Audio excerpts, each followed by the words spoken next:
Good morning, everyone. It's day 15 of my 30-day challenge, halfway there. So today I wanted to talk about solo 401ks or self-directed 401ks, which is not the same thing, but I've talked a little bit about self-directed IRAs in previous videos, which are the most common type of retirement account that you can use to invest in real estate or do other things besides stocks, bonds, and mutual funds. And I would guess that a self-directed IRA takes up at least 90% of the market on what people do in their retirement accounts. But if you want to grow your retirement quickly, a self-directed 401k is way better than a self-directed IRA.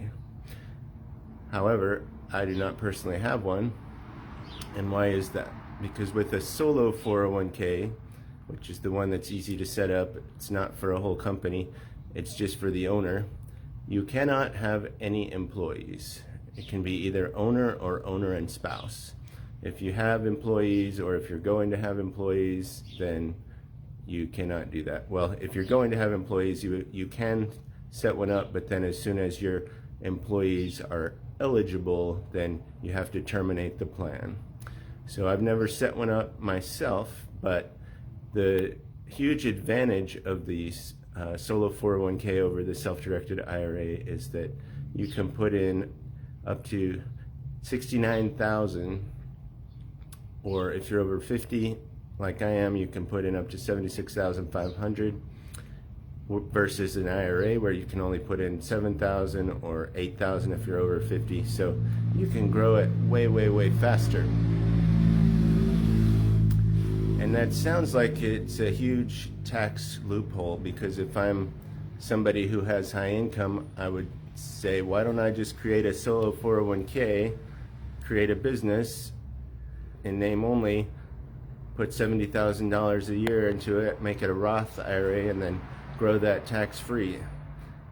But unfortunately, that loophole does not exist, because the $76,000 or the $69,000 is based on your income from that business.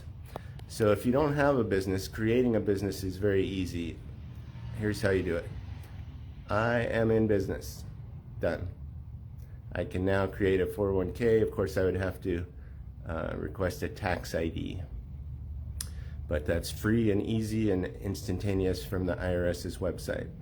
So creating a business is not the problem, but in order to make 401k contributions, it's based on how much income you have in that business, what we call self-employed income, net self-employed income. So if you make $100,000 from your regular W-2 job and $0 from your business, you cannot contribute anything to a solo 401k. But if you have a legitimate business and you don't have any employees, then it is an amazingly awesome vehicle for building up your retirement. And just like the self-directed IRA, the self-directed solo 401k can invest in anything that your custodian allows, and that would be all the same things that a self-directed IRA can do. So you can't invest in antiquities and a few other random things like life insurance, and you can't do any self-dealing. And I assume it's the same rules on not being able to invest with your parents or your kids, but I haven't actually dove into that. However, if you have enough income, you can contribute 100% of your self-employed income up to a certain amount, which might be $23,000, and then your employer, which is also you, can contribute 20% of your income. So in order to get to the full $69,000, you'd have to have a pretty high income in your business. But once you do that, just think about adding $70,000 a year instead of $7,000 a year to a retirement account and investing it at a good return. It's going to grow super fast.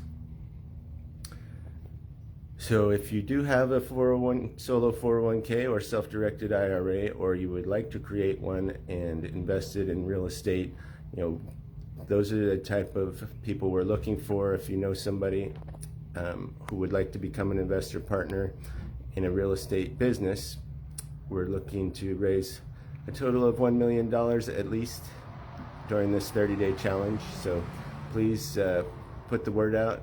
I would appreciate it. And reach out to me if you have questions yourself or are interested. Thanks. Have a great day.